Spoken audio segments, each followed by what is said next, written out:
Hello students, welcome to concept classes. Discuss करेंगे आज human eye and colourful world में atmospheric refraction के बारे में कि एटमॉस्फेरिक रिफ्रैक्शन क्या होता है और कौन कौन से फेनोमेना होते हैं नेचर में एटमॉस्फेरिक रिफ्रैक्शन की वजह से। जैसे हमारे जो स्टार्स होते हैं, जो तारे होते हैं, वो क्यों टिमटिमाते हैं। तो ये सारे कुछ नेचुरल फेनोमेना पढ़ेंगे एटमॉस्फेरिक रिफ्रैक्शन की वजह से। तो चलिए शुरू करते हैं। देखिए, सबसे पहले हम देखते हैं कि एटमॉस्फेरिक रिफ्रैक्शन क्या होता है। देखिए, मान के चलिए कि ये मेरी अर्थ है। बेसिकली दिस इज माय अर्थ। तो ये हमारी अर्थ है और आपको पता है हमारी जो अर्थ है, earth is surrounded by atmosphere. तो हमारा जो अर्थ है उसका एटमॉस्फेयर होता है। आप एग्जांपल ले लीजिए। तो ये मान के चलिए यहाँ पे मेरा एटमॉस्फेयर है, ठीक है, इस टाइप से। This is our atmosphere. और एटमॉस्फेयर में क्या होता है? एटमॉस्फेयर में एयर प्रेजेंट होती है ना। Air is present in the atmosphere. तो हमारा जो अर्थ है, अर्थ के चारों तरफ क्या है? अर्थ का एटमॉस्फेयर है, जो हमारा वायुमंडल है, और उसमें क्या प्रेजेंट होता है? हमारा एयर प्रेजेंट होता है। अब देखिए, ये जो एयर होता है इसकी डिफरेंट डिफरेंट लेयर्स होती हैं। जैसे हमारी एयर की यहाँ पे एक लेयर हो गई, इसी तरीके से एक एयर की लेयर हमारी यहाँ पे है, एक एयर की लेयर यहाँ पे। तो हमारा जो एटमॉस्फेयर होता है, एटमॉस्फेयर में हमारी एयर प्रेजेंट होती है, और आप बोल सकते हो different different layers of air present होती हैं। एयर की डिफरेंट डिफरेंट लेयर्स होती है हमारे एटमॉस्फेयर में। अब क्वेश्चन ये आता है कि क्या इन एयर की जो लेयर्स होती है, इनका temperature all around the atmosphere same रहता है? तो इसका आंसर है नहीं।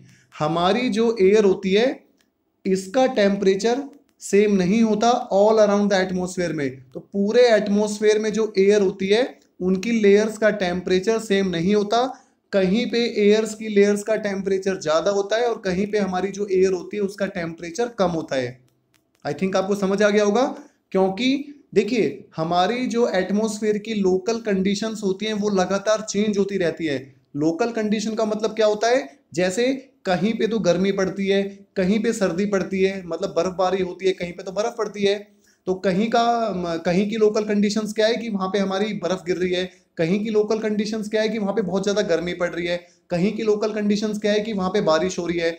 तो हमारे एटमॉस्फेयर में जो लोकल कंडीशंस है वो लगातार चेंज होती रहती हैं। तो इन लोकल कंडीशंस में फ्लक्चुएशंस की वजह से, चेंज की वजह से क्या होता है? हमारे जो एटमॉस्फेयर में एयर की जो लेयर्स होती हैं, हवा की जो परतें होती हैं, उनका जो टेम्परेचर होता है वो लगातार चेंज होता रहता है। ध्यान से समझना, ठीक है। तो सबसे पहली चीज आपको क्या समझ आई कि हमारी जो एयर की लेयर्स होती हैं, बेसिकली हमारी जो एयर की लेयर्स होती हैं, इन एयर की जो लेयर्स का टेम्परेचर होता है, इन एयर की लेयर्स का जो आपका टेम्परेचर होता है वो हमारा चेंज होता रहता है। टेम्परेचर कंटिन्यूअसली बदलता रहता है लोकल कंडीशन में चेंज आने की वजह से। आई थिंक आपको समझ आ गया होगा। अब देखिए, जो हमारी देखिए दो टाइप की एयर होती है। एक तो हमारी होती है गर्म हवा और एक होती है ठंडी हवा। एक तो हमारी कूलर एयर होती है, एक हमारी वार्मर एयर होती है, जो गर्म हवा जिसे हम हॉटर एयर बोलते हैं। तो देखिए, जो आपकी ठंडी हवा होती है, जो आपकी कूलर एयर होती है, एक मिनट में लिख देता हूं यहाँ पे। एक तो हमारी कूलर एयर होती है, ठंडी हवा होती है, और एक हमारी वार्मर एयर होती है। एक हमारी गर्म हवा होती है, या फिर आप हॉटर बोल देते हो, या एक हमारी हॉटर एयर होती है, ठीक है। एटमॉस्फेयर में हमारी जो एयर होती है कहीं पे तो ठंडी होती है और कहीं पे गर्म होती है। अब ये जो कूलर एयर होती है, सबसे इंपॉर्टेंट चीज समझना, जो कूलर एयर होती है इसकी जो ऑप्टिकल डेंसिटी होती है वो ज्यादा होती है। कूलर एयर की जो ऑप्टिकल डेंसिटी होती है, ऑप्टिकल डेंसिटी, ठीक है, ऑप्टिकल डेंसिटी इसकी क्या होती है? ज्यादा होती है, मोर होती है, मोर ऑप्टिकल डेंसर, ये ऑप्टिकल डेंसिटी इसकी ज्यादा होती है। और जो हमारी हॉटर एयर होती है इसकी ऑप्टिकल डेंसिटी कम होती है, लेस ऑप्टिकल डेंस। तो इसकी जो ऑप्टिकल डेंसिटी क्या होती है वो हमारी कम होती है, ठीक है। कहने की बात क्या है? जो हमारी ठंडी हवा होती है, जो कूलर एयर होती है, ठंडी हवा में जो हमारे एयर के मॉलिक्यूल्स होते हैं वो पास पास होते हैं। इस तरीके से एयर के मॉलिक्यूल्स होंगे ठंडी हवा में, ठीक है। तो जो ठंडी हवा होती है उसमें एयर के मॉलिक्यूल्स पास पास होते हैं, तो आप बोल सकते हो कूलर एयर की जो ऑप्टिकल डेंसिटी होती है वो ज़्यादा होती है। Cooler air is more optical denser. और हमारी जो हॉटर एयर होती है, जो ठंडी हवा होती है, इनमें जो एयर के मॉलिक्यूल्स होते हैं वो हमारे दूर दूर होते हैं। एयर के मॉलिक्यूल्स क्या होते हैं, दूर दूर होते हैं, जिसकी वजह से इनकी जो ऑप्टिकल डेंसिटी होती है वो हमारी कम होती है। तो आप दूसरी भाषा में क्या बोल सकते हो, जो हमारी हॉटर एयर होती है, जो हॉटर एयर होती है वो हमारी क्या होती है, रेयरर मीडियम बनाती है। इनडायरेक्टली आप ये बोल सकते हो हॉटर एयर हमारा कैसा मीडियम बनाती है, रेयरर मीडियम बनाती है। और जो हमारी कूलर एयर होती है, ठंडी हवा होती है, वो हमारा डेंसर मीडियम बनाती है। कैसा मीडियम बनाती है, डेंसर मीडियम बनाती है। कौन, जो हमारी कूलर एयर है, जो ठंडी हवा है वो डेंसर मीडियम बनाती है, और जो हमारी हॉटर हवा, जो हमारी गर्म हवा है, वो हमारी क्या बनाती है, रेयरर मीडियम बना देती है। आई थिंक ये आपको समझ आ गया होगा। चलिए दोबारा से जो मैंने अभी तक बताया उसको रिवाइज कर लेते हैं ताकि चीज़ें ढंग से क्लियर हो जाएं। देखिए, हमारा जो एटमॉस्फेयर होता है वो एयर से बना होता है। एयर इज कंपोज्ड होता है, वहाँ पे हर जगह हवा होती है, एयर होती है। अब ये जो एयर होती है इसकी डिफरेंट डिफरेंट लेयर्स होती है हमारे एटमॉस्फेयर में। कहीं पे हमारी जो एयर की लेयर है उसका टेम्परेचर ज़्यादा होता है, कहीं पे हवा गर्म होती है, और कहीं पे इन एयर की लेयर्स का टेम्परेचर कम होता है, कहीं पे ये ठंडी होती है। It depends totally upon the local condition of the place, उस जगह की लोकल कंडीशन पे डिपेंड करता है। ठीक है। दूसरी चीज, जो हमारी कूलर एयर होती है, जो ठंडी हवा होती है, उसकी ऑप्टिकल डेंसिटी ज्यादा होती है, वो हमारी डेंसर होती है। और जो हमारी गर्म हवा होती है, जो हमारी हॉटर एयर होती है, उसकी डेंसिटी कम होती है, वो ऑप्टिकली कम डेंसर होती है। तो आप बोल सकते हो हॉटर एयर हमारी रेयरर मीडियम बनाती है, कूलर एयर हमारा डेंसर मीडियम बनाती है। अब देखिए, तो जैसे ही हमारी रे ऑफ लाइट हमारे एटमॉस्फेयर में एंटर करती है, चलिए मैं आपको समझा देता हूं। तो एक बार मैं इसको दोबारा बना देता हूं आपके लिए। तो जैसे ये मेरी अर्थ हो गई यहाँ पे, सो दिस इज माई अर्थ, ठीक है। और अर्थ के अराउंड में इसका एक बार एटमॉस्फेयर बना देता हूं। तो मान के चलिए ये मेरा एटमॉस्फेयर है, जहाँ पे डिफरेंट डिफरेंट लेयर्स हैं हमारी एटमॉस्फेयर में, अलग अलग लेयर्स हैं इस टाइप से, ठीक है। और देखिए, नॉर्मली क्या होता है, अंडर नॉर्मल सर्कमस्टांसेस क्या होता है कि हमारी जो एयर एटमॉस्फेयर में होती है, जो मतलब हमारी अर्थ के पास जो एयर होती है, नॉर्मल कंडीशंस में अर्थ के सरफेस के पास जो एयर होती है वो हमारी ठंडी होती है। और एटमॉस्फेयर में जैसे जैसे हम ऊपर की तरफ बढ़ते हैं तो वहां पे जो हमारी एयर होती है वो गर्म होती जाती है। दोबारा से सुनना, under normal circumstances, normal conditions में क्या होता है, हमारे एटमॉस्फेयर के मतलब हमारे अर्थ के सरफेस के पास, ये मेरा अर्थ का सरफेस हो गया, तो हमारी अर्थ के सरफेस के पास जो एयर होती है वो हमारी कैसी होती है, वो हमारी कूलर एयर होती है, ठंडी हवा होती है। और जैसे जैसे हम एटमॉस्फेयर में ऊपर की तरफ बढ़ते हैं, जैसे जैसे हम एटमॉस्फेयर में ऊपर की तरफ बढ़ते हैं तो होता क्या है, ऊपर की तरफ हमारी एयर क्या होती है, वार्मर होती चली जाती है, गर्म होती जाती है नॉर्मल कंडीशंस में। इसका मतलब नीचे जो हमारी एयर है वो ज़्यादा डेंसर है, और ऊपर हमारी जो एयर है, तो जैसे जैसे हम ऊपर जाते हैं वैसे वैसे एयर की डेंसिटी क्या होती जाती है, कम होती जाती है। ध्यान से समझना, अर्थ के सरफेस के पास जो एयर होती है वो ठंडी होती है, तो उस एयर की ऑप्टिकल डेंसिटी ज़्यादा होती है। और जैसे जैसे हम ऊपर की तरफ मूव करते जाते हैं एटमॉस्फेयर की तरफ, तो वैसे वैसे जो हमारी हवा होती है वो गर्म होती जाती है, मतलब एयर की ऑप्टिकल डेंसिटी हमारी क्या होती जाती है, कम होती जाती है। तो कहने की बात क्या है, ये जो सबसे ऊपर वाली लेयर है ये हमारी क्या होगी, रेयरर होगी, और इसके कंपेयर में अगली वाली क्या होगी, डेंसर होगी, और अगली वाली इस सेकंड वाली के कंपेयर में क्या होगी, और ज़्यादा डेंसर होगी। इस तरीके से अगली और ज़्यादा डेंसर होगी। तो आप कह सकते हो कि जैसे जैसे हम नीचे से ऊपर बढ़ते हैं एटमॉस्फेयर की तरफ अर्थ के सरफेस से, तो एयर की जो ऑप्टिकल डेंसिटी होती है वो हमारी क्या होती जाती है, कम होती जाती है। अब समझना, तो मान के चलिए अब मेरी यहाँ पे सनलाइट आ रही है, तो जैसे मेरी सन की लाइट यहाँ पे एंटर करेगी एटमॉस्फेयर में, तो आपको पता है कि ये जो हमारी लेयर है इसकी ऑप्टिकल डेंसिटी क्या है, कम है। और जैसे हमारी सन की लाइट एटमॉस्फेयर में अंदर एंटर करेगी तो आपको पता है यहाँ पे वैक्यूम है, तो मतलब ये रेयरर मीडियम हो गया, और यहाँ पे एयर आ गई तो डेंसर मीडियम हो गया। तो क्या होगा, bands towards the normal, light normal की तरफ बैंड हो जाएगी। फिर अगली जो लेयर आएगी वो ज्यादा डेंसर होगी कंपेरेटिवली टू दिस लेयर, तो अब लाइट और बैंड हो जाएगी अगेन। फिर जो अगली लेयर आएगी उसकी ऑप्टिकल डेंसिटी और ज्यादा होगी, तो पिछली लेयर के कंपेयर में ज्यादा डेंसर होगी, तो हमारी लाइट फिर बैंड हो जाएगी, फिर बैंड हो जाएगी। So this bending of light continuously, due to atmosphere is called atmospheric refraction. ये जो हमारा यहाँ पे रिफ्रैक्शन हो रहा है, लाइट की बेंडिंग हो रही है कंटिन्यूअसली, जब लाइट एक लेयर से दूसरे लेयर में जा रही है। So when light passes from one layer of air to another layer of air, then this bending of light due to atmosphere is called refraction of light. इसी को हम लाइट का रिफ्रैक्शन बोलते हैं। ये तो यहाँ पे लाइट बेंड क्यों हो रही है, रिफ्रैक्शन क्यों हो रहा है? क्योंकि जो एयर होती है, एयर की जो लेयर्स होती है, हवा की जो परतें होती है, उनका टेम्परेचर अलग अलग होता है। ठीक है, कई लेयर हमारी ठंडी होती है तो हवा की कई लेयर्स हमारी गर्म होती हैं। तो नॉर्मली क्या होता है, जो लेयर हमारे अर्थ के सरफेस के पास होती है वो हमारी ठंडी होती है, तो वो हमारा ऑप्टिकली डेंसर होती है। और जैसे जैसे हम अर्थ की सरफेस से ऊपर की तरफ बढ़ते हैं, वैसे वैसे क्या होता है, जो लेयर्स होती हैं उनकी डेंसिटी कम होती जाती है। तो जब हमारी सन की लाइट हमारे मीडियम में एंटर करती है, एटमॉस्फेयर में एंटर करती है, ठीक है, मैं आपको बता देता हूं। तो जब हमारी सन की लाइट हमारे एटमॉस्फेयर में एंटर करती है तो इस टाइप से एंटर करेगी, तो क्या होगा, कंटिन्यूअसली वो बैंड हो जाएगी। ऐसे बैंड हो गई, फिर अगला आएगा, फिर बैंड होगी, फिर इस तरीके से फिर बैंड होगी और फिर बैंड होगी। So this continuously bending of light is called due to atmosphere is called atmospheric refraction. तो एटमॉस्फेयर की वजह से जो रिफ्रैक्शन हो रहा है उसे हम क्या बोलेंगे, एटमॉस्फेरिक रिफ्रैक्शन बोलेंगे। समझ आया? और यहाँ पे लाइट लगातार बेंड क्यों हो रही है? क्योंकि सबसे ऊपर वाली जो लेयर है, ये जो सबसे ऊपर वाली लेयर है, ये हमारी क्या है, सबसे रेयरर मीडियम बना रही है।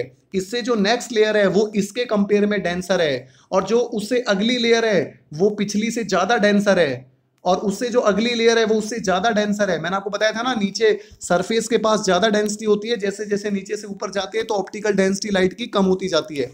ठीक है ना, एयर की ऑप्टिकल डेंसिटी कम होती जाती है। क्यों कम होती जाती है? क्योंकि अर्थ के सरफेस के पास ठंडी हवा होती है नॉर्मली, और ऊपर की तरफ गर्म हवा होती है। ठीक है ना, तो गर्म हवा होती है तो ऑप्टिकल डेंसिटी उसकी कम होती है। तो इसका मतलब जब हमारी लाइट एटमॉस्फेयर में एंटर करती है, जब सन की लाइट एटमॉस्फेयर में एंटर करती है, so due to change in the density of air of layer of air, तो हमारी हवा की जो लेयर्स हैं उनकी ऑप्टिकल डेंसिटी चेंज होने की वजह से लाइट हमारी लगातार बैंड होती है नॉर्मल की तरफ, और इसी बैंडिंग को एटमॉस्फेरिक रिफ्रैक्शन बोलते हैं। अब आप डेफिनेशन देख सकते हो, मैंने सब आपको समझा दिया है। When light rays pass through the atmosphere they undergo refraction. तो जब हमारी लाइट की रेज एटमॉस्फेयर से पास होती है तो उनमें रिफ्रैक्शन होता है। while entering from one layer to another layer of different optical density, तो जब हमारी लाइट रेज एक लेयर से दूसरे लेयर में एंटर करती है और हर लेयर की ऑप्टिकल डेंसिटी अलग अलग होती है, मैंने आपको समझा चुका हूं। And this type of refraction is called atmospheric refraction, और इसी टाइप के रिफ्रैक्शन को क्या बोलते हैं, एटमॉस्फेरिक रिफ्रैक्शन बोलते हैं। आगे देखिए, the cooler layer of atmosphere has higher optical density. मैंने आपको बताया था ना, जो लेयर हमारी ठंडी होती है उसकी ऑप्टिकल डेंसिटी ज्यादा होती है, और वो हमारी ऑप्टिकली डेंसर मीडियम बनाती है।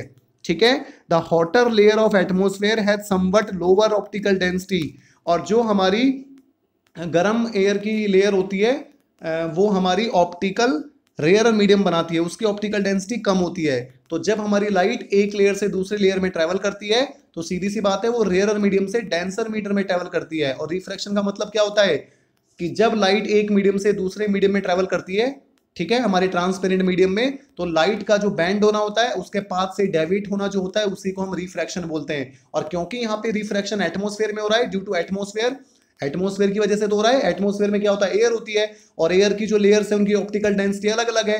ठंडी हवा की डेंसिटी ज्यादा है, गर्म हवा की डेंसिटी कम है। तो जब लाइट हमारी गर्म हवा से ठंडी हवा की तरफ जा रही है तो सीधी सी बात है वहां पे हमारा डेविएशन हो रहा है। So that is called atmospheric refraction. चलिए अब ये देखते हैं इस एटमॉस्फेरिक रिफ्रैक्शन की वजह से कौन कौन से हमारे फेनोमेना होते हैं नेचर में। सबसे पहला देखिए, ट्विंकलिंग ऑफ स्टार, तारों का टिमटिमाना। अब आप सभी को पता है जो हमारे स्टार्स होते हैं वो हमें ट्विंकलिंग, है ना, टिमटिमाते नजर आते हैं। अब देखिए ट्विंकलिंग का मतलब क्या होता है, बेसिकली इसको समझते हैं। What does twinkling means? तो ये ट्विंकलिंग का एग्जैक्टली मतलब क्या होता है आप देख सकते हो, the random fluctuation in the observed brightness of A star is called twinkling of star. तो ट्विंकलिंग का मतलब क्या होता है, अब समझना आप। देखिए ट्विंकलिंग का मतलब ये होता है कि अगर हमारी आई में, अगर हमारी आंख में जो लाइट आ रही है, कभी तो वो ज्यादा चमक वाली आ रही है, कभी वो कम चमक वाली आ रही है, तो वो ही उसी चीज को ट्विंकलिंग बोलते हैं। ट्विंकलिंग मतलब कभी मेरी आंख में ब्राइट लाइट आ रही है, चमकीली लाइट गिर रही है, कभी मेरी आंख में डिम लाइट फॉल कर रही है, मतलब कम ब्राइट लाइट गिर रही है, ठीक है। So this random fluctuation in the observed brightness of A star is called twinkling of star. तो कभी हमें क्या लगता है कि स्टार से ज्यादा लाइट हमारी आंख में फॉल कर रही है, कई बार हमें क्या लगता है स्टार से कम लाइट आ रही है, तो कभी तो हमें स्टार की जो लाइट होती है उसकी ब्राइटनेस चमक ज्यादा लगती है, कई बार हमें लगता है जो स्टार है उसकी जो लाइट है उसकी चमक कम है। तो ये जो फिनोमिना बार बार होता रहता है, जहां पे कभी तो हमारे आंख में ज्यादा लाइट आती है, कभी हमारी आंख में कम लाइट आती है, तो ये जो फ्लक्चुएशंस होता है लाइट का, इसी को हम क्या बोलते हैं, ट्विंकलिंग ऑफ स्टार्स बोलते हैं। अभी फ्लक्चुएशंस हो क्यों रहा है, आपने सोचा? This fluctuations in star light, ये जो स्टार लाइट की ब्राइटनेस में फ्लक्चुएशन हो रहा है ना, स्टार लाइट की जो ब्राइटनेस है, जो चमक है, उसी में तो फ्लक्चुएशन हो रहा है। कभी तो लाइट ज्यादा ब्राइट है, कभी तो लाइट ज्यादा चमकीली है, कभी लाइट कम चमकीली है। तो जब ज्यादा चमकीली है तो वहां पे क्या होता है, हम बोल देते ज्यादा ब्राइट है। जहां पे लाइट कम चमकीली होती है, कम लाइट आती है, तो हम बोल देते डिम लाइट है। तो ये जो bright dim bright dim bright dim हो रहा है बार बार हमारी आंख में, इसी को क्या बोलते हैं, ट्विंकलिंग बोलते हैं, ट्विंकलिंग ऑफ स्टार बोलते हैं। तारों का टिमटिमाना, वो टिमटिमा रहे हैं, वहां से लाइट देखो, टिमटिमाने से आप ये समझो कि कई बार कभी तो आपको ज्यादा लाइट दिख रही है, कभी आपको कम लाइट दिख रही है, फिर ज्यादा फिर कम, फिर ज्यादा फिर कम। अगर ऐसा होता कि आपको या तो लगातार ज्यादा लाइट दिखाई देती या लगातार कम लाइट दिखाई देती, तो वहां पे आप ट्विंकलिंग नहीं बोलते, वहां पे आप कांस्टेंट लाइट बोलते। लेकिन यहाँ पे जो लाइट है वो कंटिन्यूअसली फ्लक्चुएट कर रही है, there is continuously changing in the brightness of light, ठीक है। Sometimes the light is bright and sometimes the light is dim, sometimes the intensity of light increases and sometimes the intensity of light decreases. This continuously fluctuation in the intensity of light is called twinkling of star, इसी को तारों का टिमटिमाना बोलते हैं। अब देखिए इसका cause क्या होता है, what is the cause of twinkling. अभी अभी हमने पढ़ा है कि जब भी हमारी लाइट, चाहे सनलाइट हो चाहे स्टार की लाइट हो, जब भी एटमॉस्फेयर में एंटर करती है, तो एटमॉस्फेयर में एंटर करते ही क्या होगा, एटमॉस्फेयर की सिचुएशंस आपको पता है कि वहां पे जो लोकल कंडीशंस होती हैं लगातार चेंज होती रहती हैं। कई बार हमारी जो लेयर होती है वो ठंडी होती है, तो कई बार गर्म हो जाती है। मतलब एटमॉस्फेयर की लेयर होती है वो स्टेशनरी नहीं होती है। एक चीज समझना, हमारे जो एटमॉस्फेयर की लेयर्स होती हैं वो हमारी फिक्स नहीं होती। आप ऐसा नहीं बोल सकते हो कि स्टार्टिंग की लेयर हमेशा गर्म रहेगी, नीचे की हमेशा ठंडी रहेगी, नहीं, ऐसा नहीं होता।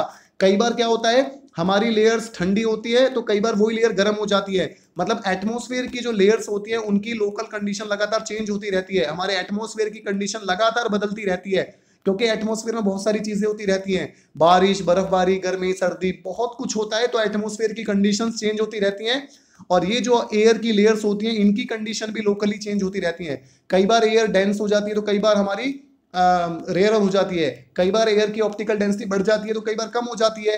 तो होता क्या है, देखिए, तो मान के चलिए ये मेरा अर्थ है और अर्थ पे कोई ऑब्जर्वर है, ये उसकी आंख है, ठीक है, और ये मेरा यहाँ पे स्टार हो गया। तो कई बार, और ये हमारे यहाँ पे एटमॉस्फेयर हो गया, दिस इज एटमॉस्फेयर। तो जब स्टार से लाइट आती है तो समटाइम्स ज्यादा रिफ्रैक्शन की वजह से हमारी आंख में ज्यादा लाइट फॉल करती है, और कई बार जब कम रिफ्रैक्शन होता है, कम रिफ्रैक्शन की वजह से लाइट ऐसे ही पास हो जाती है। तो इसका मतलब देखिए, दोबारा से सुनिए, मैं आपको क्या बता रहा हूं। सो बेसिकली होता क्या है, देखिए यहाँ पे ये जैसे मेरा अर्थ है यहाँ पे, सो दिस इज अवर अर्थ, तो ये यहाँ पे हमारा अर्थ है, ठीक है। और अब मैं यहाँ पे लेयर्स ऑफ एटमॉस्फेयर बना देता हूँ। तो इस तरीके से हमारी एटमॉस्फेयर की हम बहुत सारी लेयर्स प्रेजेंट हैं, ठीक है, ये लेयर्स हो गई। और मान के चलिए यहाँ हमारा स्टार है, तो देखिए ये हमारा स्टार हो गया, so this is our star. अब जब ये स्टार से लाइट आ रही है, तो अब मैंने आपको बताया था ये जो एटमॉस्फेयर की लेयर्स हैं, ये इनकी कंडीशंस लगातार चेंज होती रहती है, इनकी लोकल कंडीशंस क्या होती रहती है, चेंज होती रहती है। तो जिसकी वजह से कई बार ज्यादा लाइट रिफ्रैक्ट हो जाती है और कई बार कम लाइट रिफ्रैक्ट होती है। तो अगर एटमॉस्फेयर की वजह से ज्यादा लाइट रिफ्रैक्ट होकर हमारी आंख में गिर रही है, तो जैसे यहां से स्टार से लाइट आ रही है इस टाइप से, तो अगर ज्यादा रिफ्रैक्शन होके हमारी आंख में लाइट गिर रही है, तो हमें जो लाइट है, हमें जो स्टार है वो कैसा दिखाई देगा, हमें वो स्टार ब्राइट दिखाई देगा, अगर ज्यादा लाइट हमारी आंख में रिफ्रैक्ट हो रही है तो, ठीक है। और अगर हमारी आंख में कम लाइट रिफ्रैक्ट हो रही है, एक मिनट आपको बता देता हूं, मान के चलिए अगर एटमॉस्फेरिक रिफ्रैक्शन की वजह से हमारी आंख में कम लाइट आ रही है, इस टाइप से कम लाइट फॉल कर रही है, तो यहाँ पे हमें जो स्टार है वो कैसा दिखाई देगा, डिम दिखाई देगा। तो हो क्या रहा है, कई बार तो हमारा जो स्टार है वो हमें ब्राइट दिखाई देता है, और कई बार जो हमारा स्टार है वो हमें डिम दिखाई देता है। तो ये जो बार बार ब्राइट डिम होता है, किसकी वजह से होता है, एटमॉस्फेयर की वजह से होता है, क्योंकि एटमॉस्फेयर की जो कंडीशंस है वो लगातार चेंज होती रहती है। कई बार कई लेयर डेंसर होती है तो कई बार कई लेयर रेयर होती है। तो कई बार क्या होता है, जो रेयरर लेयर होती है वो डेंसर बन जाती है, कई बार डेंसर होती है रेयरर बन जाती है। क्यों? क्योंकि एयर की कंडीशंस लगातार चेंज होती रहती है, एटमॉस्फेयर की कंडीशन लगातार चेंज होती रहती है। तो इस एटमॉस्फेयर की कंडीशंस की चेंज होने की वजह से क्या होता है, समटाइम्स कई बार हमारी आंख में ज्यादा लाइट फॉल करती है, ज्यादा लाइट रिफ्रैक्ट होकर आती है, और कई बार हमारी आंख में कम लाइट रिफ्रैक्ट होके आती है स्टार की। तो जब हमारी आंख में स्टार की ज्यादा लाइट रिफ्रैक्ट होके आती है तो वहां पे हमें स्टार ब्राइट दिखाई देता है, जहां पे हमारी आंख में कम लाइट रिफ्रैक्ट होके आती है वहां पे हमें डिम दिखाई देता है। इसी को ट्विंकलिंग बोलते हैं। तो आई थिंक आपको समझ आ गया होगा। चलिए डेफिनेशन कॉज ऑफ ट्विंकलिंग देख लेते हैं।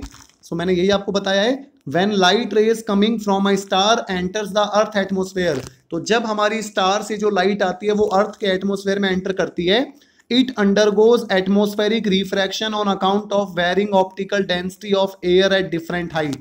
ठीक है, तो जब हमारी स्टार की लाइट एटमॉस्फेयर में एंटर करती है तो उसमें एटमॉस्फेरिक रिफ्रैक्शन होता है ना। स्टार की लाइट में क्या होता है, एटमॉस्फेयर की वजह से रिफ्रैक्शन होता है। और रिफ्रैक्शन क्यों होता है?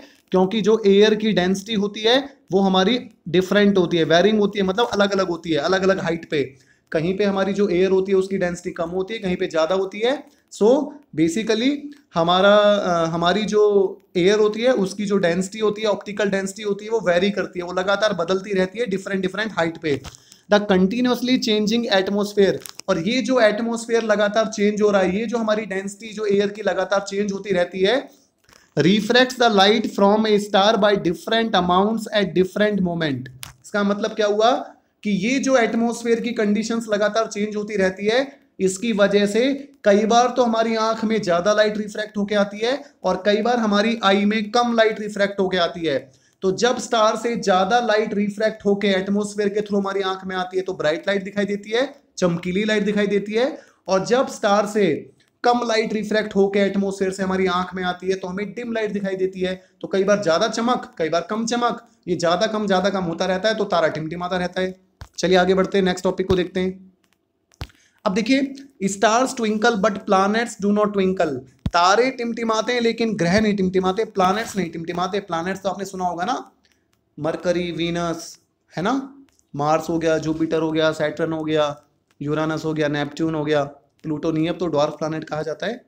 अब हमारी स्टार्स तो ट्विंकल करते हैं लेकिन प्लैनेट्स ट्विंकल नहीं करते हैं। अब देखिए, जो स्टार्स होते हैं ना, पहली बात तो ये सोचिए, जो स्टार्स होते हैं ना वो बहुत ज्यादा दूर होते हैं, दे आर डिस्टेंट ऑब्जेक्ट, बहुत दूर होते हैं वो हमसे। ठीक है ना, जैसे सन हमसे बहुत दूर है ना, तो सन से भी ज्यादा दूर है। सन को भी हम स्टार कहते हैं, सन इज ऑल्सो अ स्टार, लेकिन सन हमारे पास होता है, लेकिन जो स्टार्स होते हैं वो सन से भी ज्यादा दूर होते हैं। ठीक है ना, सबसे पास हमारा अल्फा सेंचुरी है, शायद एक स्टार है, आप पढ़ सकते हो। ठीक है, तो स्टार्स जो होते हैं वो हमारे बहुत ही डिस्टेंट ऑब्जेक्ट होते हैं। डिस्टेंट ऑब्जेक्ट का मतलब क्या होते हैं, वो बहुत ही दूर होते हैं। और जब हमसे कोई चीज बहुत ज्यादा दूर होती है तो वो बहुत छोटी दिखाई देती है। सोच सकते हो आप, अगर एरोप्लेन जो होता है हमें कितना छोटा सा दिखाई देता है ना जब वो उड़ता है, और जब वो पास खड़ा होगा तो आपको बहुत बड़ा दिखाई देगा।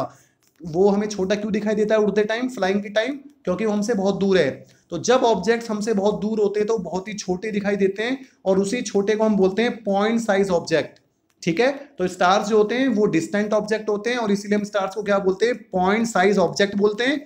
ठीक है, अब समझिए जो यहां लिख रहा है, द स्टार इज सिचुएटेड, जो स्टार होता है, you can see the star is situated very distant from the earth.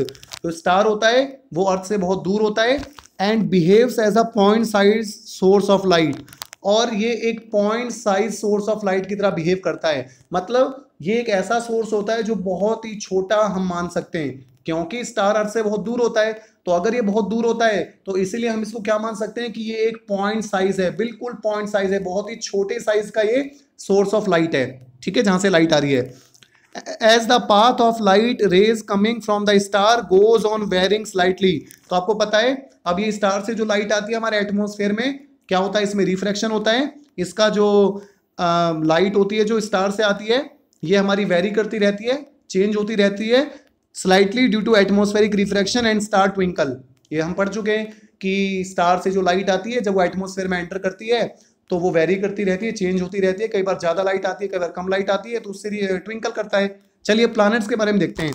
The planets are much closer to the earth and thus seen as extended sources of light. अब देखिए, जो planets होते हैं ना, पहली बात तो उनकी खुद की लाइट नहीं होती, उनके ऊपर स्टार्स की लाइट गिरती है, रिफ्लेक्ट होती है, तब जाके हम उसको देख पाते हैं। पहली बात तो ये समझिए, सन की लाइट गिरती है, प्लैनेट्स की खुद की लाइट नहीं होती, ठीक है, वो खुद लाइट के सोर्स नहीं होते। पहली चीज, प्लैनेट्स जो होते हैं ना वो अर्थ के पास होते हैं, स्टार्स बहुत दूर होते हैं लेकिन प्लैनेट्स हमारे पास होते हैं। अब पास होंगे तो बड़े दिखाई देंगे, तो प्लैनेट्स को हम छोटा नहीं बोल सकते, पॉइंट सोर्स नहीं बोल सकते हैं। Planets are extended sources of light. ध्यान से समझना, एक वर्ड मैं यूज कर रहा हूं कि हमारे जो स्टार्स होते हैं, स्टार्स तो हमारे क्या होते हैं, पॉइंट साइज होते हैं। स्टार्स क्या होते हैं हमारे, पॉइंट साइज्ड होते हैं। एक सेकंड वेट करिए।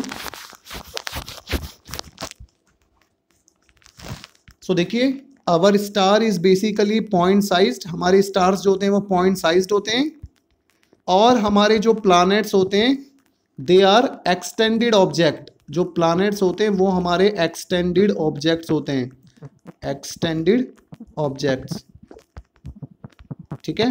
कौन, जो प्लैनेट होता है। तो प्लैनेट क्योंकि हमारे अर्थ के पास होता है, तो देखिए जैसे मान के चलिए ये यहाँ पे मेरी अर्थ है, ठीक है, ये अर्थ हो गई। मान के चलिए ये मेरा स्टार है, तो ये पॉइंट साइज लेके चल रहा हूँ, बहुत छोटा। लेकिन जो प्लैनेट होता है ना उसको मैं पॉइंट साइज लेके नहीं चल सकता, तो मैं इसको एक्सटेंडेड लेके चलूंगा। अब एक्सटेंडेड का मतलब समझना, एक्सटेंडेड मतलब जो छोटे छोटे पॉइंट साइज ऑब्जेक्ट से मिलके बनाए, छोटे छोटे पॉइंट साइज से मिलके बनाए। समझ आ रहा है। अब प्लैनेट की खुद की लाइट तो होती नहीं है, तो ये कैसे हमें कैसे दिखाई देते हैं, इनके ऊपर सन की या स्टार्स की लाइट फॉल करती है, तब वो लाइट यहाँ पे रिफ्लेक्ट होती है हमारे एटमॉस्फेयर में और हमें ये प्लैनेट दिखाई देता है। लेकिन क्वेश्चन ये है कि स्टार्स तो ट्विंकल करते हैं, तारे तो टिमटिमाते हैं, लेकिन प्लैनेट्स क्यों नहीं टिमटिमाते भाई। प्लैनेट्स हमारे इसलिए नहीं टिमटिमाते क्योंकि जो प्लैनेट्स होता है, पहली बात तो वो एक्सटेंडेड बॉडी होती है, क्योंकि वो हमारा अर्थ के पास होता है तो उसका साइज बड़ा होता है। और हम मान सकते हैं कि जो प्लैनेट होता है वो छोटे छोटे पॉइंट साइजेस से मिलके बना है। अब प्लैनेट का साइज बड़ा है तो हम मान सकते हैं कि छोटे छोटे पॉइंट साइज ऑब्जेक्ट से मिलके बनाए, छोटे छोटे स्टार से मिलके बनाए। स्टार से मिलके नहीं बना होता ये, बट आप सोच सकते हो कि जो प्लैनेट है, प्लैनेट से जो लाइट आ रही है टकरा के स्टार्स की, तो वो जो लाइट आ रही है मैं सोच सकता हूं कि वो छोटे छोटे ऑब्जेक्ट से आ रही है, हर लाइट छोटे छोटे ऑब्जेक्ट से। अब क्योंकि इसका बड़ा साइज है तो मान के चलिए जो लाइट ऊपर से आ रही है वो रिफ्रैक्ट हो गई, और जो लाइट नीचे से आ रही है वो भी रिफ्रैक्ट हो रही है, जो दाएं से आ रही है वो भी रिफ्रैक्ट हो रही है, जो बाएं से आ रही है वो भी रिफ्रैक्ट हो रही है। तो यहां पे जब ओवरऑल हम देखते हैं, ओवरऑल अगर मैं लाइट को देखता हूं तो लाइट की इंटेंसिटी कांस्टेंट रहती है, लाइट की ओवरऑल इंटेंसिटी चेंज नहीं होती। देखिए दोबारा सुनिए मैं क्या कह रहा हूं। जो प्लैनेट होता है ना, प्लैनेट का साइज बहुत बड़ा होता है, और बड़ा होता है तो हम मान सकते हैं कि प्लैनेट बहुत छोटे छोटे पॉइंट सोर्सेज से बनाए, छोटे छोटे पॉइंट सोर्सेज से बनाए, और हर पॉइंट सोर्सेज से जो लाइट आ रही है वो थोड़ा बहुत रिफ्लेक्ट होगी। लेकिन अगर मैं ओवरऑल लाइट को देखता हूं, पूरे प्लैनेट से जो लाइट आ रही है अगर मैं उसको देखता हूं, तो वो मुझे वहां पे कांस्टेंट इंटेंसिटी की दिखाई देगी।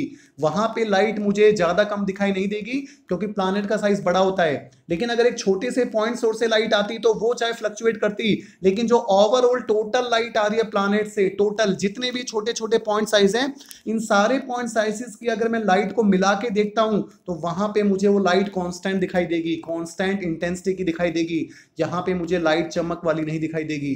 लेकिन स्टार के केस में क्यों टिमटिमाती दिखाई दे रही है, क्योंकि स्टार जो है वो बहुत ही छोटा है, बहुत ही पॉइंट साइज है, तो वहां से जो लाइट आ रही है वो बहुत ही कम आ रही है। मतलब क्योंकि स्टार बहुत ही छोटा है, पॉइंट साइज है, तो उससे जो लाइट आएगी, अगर वो लाइट थोड़ा बहुत रिफ्रैक्ट होगी, अपने पाथ से डेविएट होगी, तो वो मुझे कम ज्यादा दिखाई दे सकता है। लेकिन जो प्लैनेट होता है, प्लैनेट में बहुत सारे छोटे छोटे पॉइंट साइजेस को हम मान सकते हैं कि छोटे छोटे पॉइंट सोर्सेज से बना हुआ है, और उन हर छोटे छोटे पॉइंट सोर्सेज की वजह से जो रिफ्लेक्शन होता है वो हमें ओवरऑल जब हम देखते हैं तो दिखाई नहीं देता है।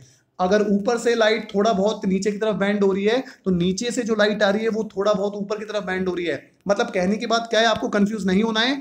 आपको ये सोचो, प्लैनेट्स की, क्योंकि प्लैनेट्स का साइज बड़ा होता है, तो बड़ा होता है तो इसका मतलब उस प्लैनेट को मैं मान सकता हूं कि वो छोटे छोटे पॉइंट सोर्सेज से बनाए, और उन हर छोटे छोटे पॉइंट सोर्सेज की वजह से अगर मैं लाइट को मिला के देखता हूं तो वहां पे जो लाइट होगी वो हमारी प्रैक्टिकली अनचेंज रहेगी, लाइट की इंटेंसिटी चेंज नहीं होगी। समझ आया।